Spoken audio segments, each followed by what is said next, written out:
This is the Harz National Park, once home to one of Germany's most beautiful forests, a hiker's paradise. Now, it's a graveyard. Ravaged by one of the most devastating ecological collapses that Europe has ever seen. In less than a decade, over 250,000 hectares of forest, gone. Destruction so quick and complete that it's hard not to wonder, is it supernatural?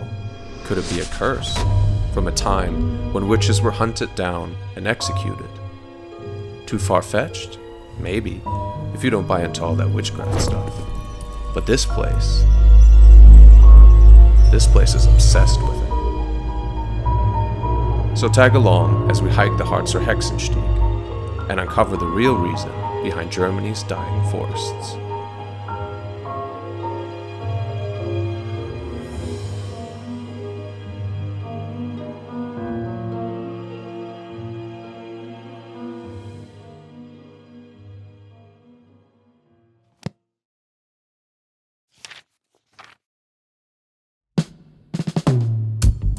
So here we are, ripping towards Deutschland in the trusty Outlander.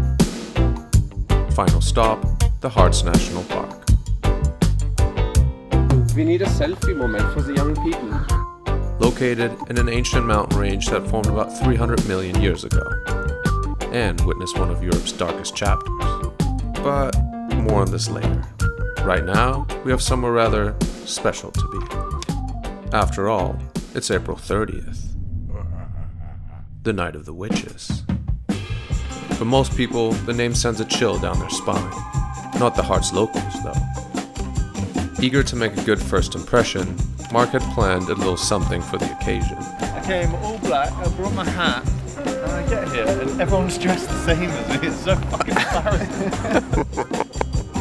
According to local folklore, Walpurgisnacht is when witches gather in the Harz Mountains to meet with the devil for the witches' Sabbath. The celebrations are rooted in ancient pagan customs, marking the end of winter, with bonfires, dancing, and fertility rituals, which, considering the amount of beer involved, makes perfect sense. A little witch walked by and she grabbed my... As you can see, witchcraft is a pretty big deal around here.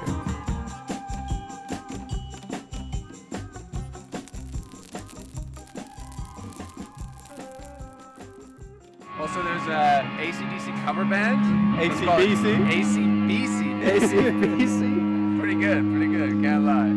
10 out of 10 would Walpurgis again. But let's go hiking, it's a little bit.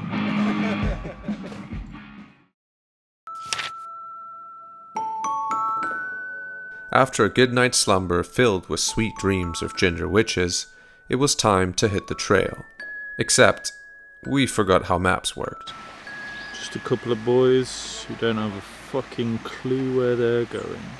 That's how they used to do it back in the day, man. What? No Get GPS. absolutely nowhere.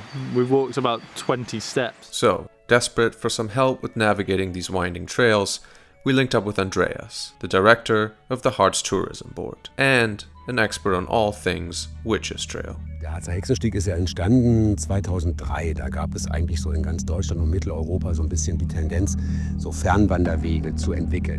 The Harz Witches Trail, or Harzer Hexenstieg, is a 94-kilometer trek that runs from Osterode to Thale and is said to follow the very paths that the witches would take to Mount Brocken for their secret, debaucherous gatherings. The trail's elevation isn't crazy, with Mount Brocken being the highest in the area at 1,142 meters, making it a relatively easy one. That said, the trek is typically split into 4 or 5 stages, but because we're a bunch of overconfident studs, we decided to do it in 3. As always, you can find all the info you'll need to plan your own trip in our free trail guide. The best time to do this hike is from May to October, as the chance for good weather is highest. She's super lucky with the weather because normally, apparently, this region is shrouded in mist like 300 days of the year. So we got nice bit of sunshine.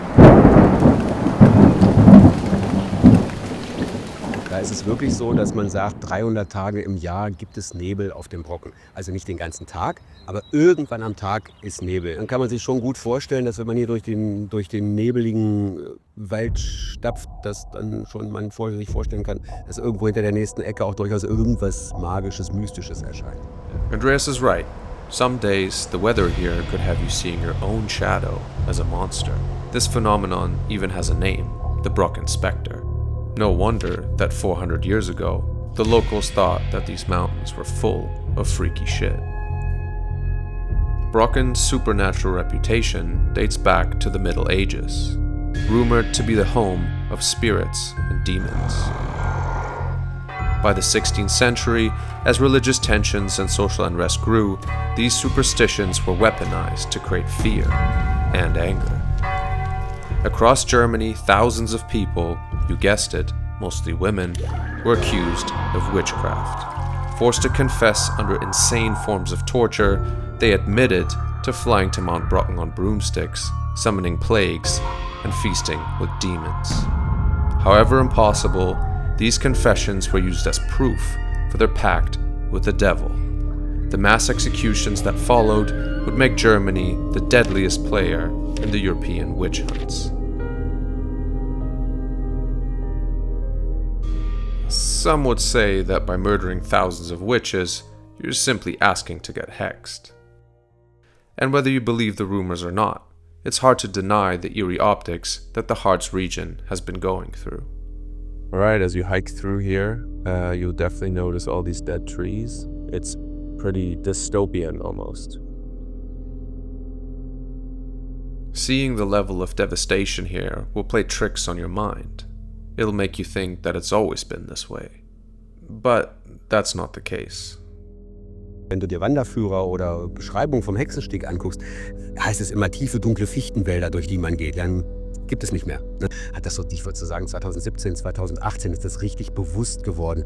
Das großflächig jetzt auch um den Brocken rum und hier die Wälder abgestorben sind. Und es war vorher so, dass 90% des Weges im Wald waren, 10% im Offenland. Jetzt kannst du fast sagen, es ist umgekehrt. That's wild, right? How can it be that in less than 10 years, all of this has been destroyed? Well, it's the result of a bark beetle infestation. A pest, but a symptom of a greater issue, which is climate change. The little beetles burrow through the bark and lay their eggs into the tree's inner layer. Once hatched, the larvae chew through the tree's transport system, cutting it off from water and nutrients. The result? Death by starvation. So, why did the bark beetle pick this place? The quick answer is monocultures, paired with short-sighted decisions by the government and private companies in search of a quick buck. Non-native spruce trees planted decades before. While the forestry industry is pivoting to planting more pest-resistant trees, Andreas said the national parks are taking a slower approach. Im Nationalpark ist ja eine andere Philosophie. Da sagt man ja, man möchte die Natur Natur sein lassen. Das heißt, man sieht es ja auch, da steht jetzt überall das Totholz rum, das bleibt stehen, fällt irgendwann in sich zusammen, bietet aber den Nährstoff und die Grundlage schon für das Neue. Und deswegen stehen hier jetzt überall ja kleinere Fichten, die dazwischen gewachsen sind automatisch. That means, slowly but surely, the Harz landscape will grow green again. But if you're hoping to experience this trail like it used to be, you'll need to wait at least 30 years.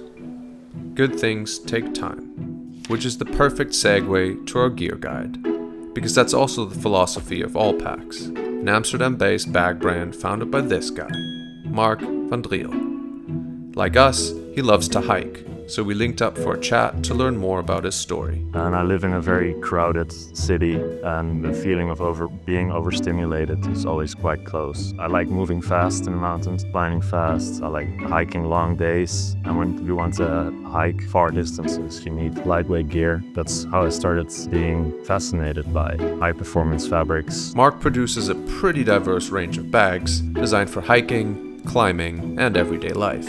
So the first bag that I made was a chalk bucket from an old jeans. I enjoyed the process so much that I kept making new iterations, and they started looking better and better. And then I decided to order some nice fabrics and try to make a backpack as well.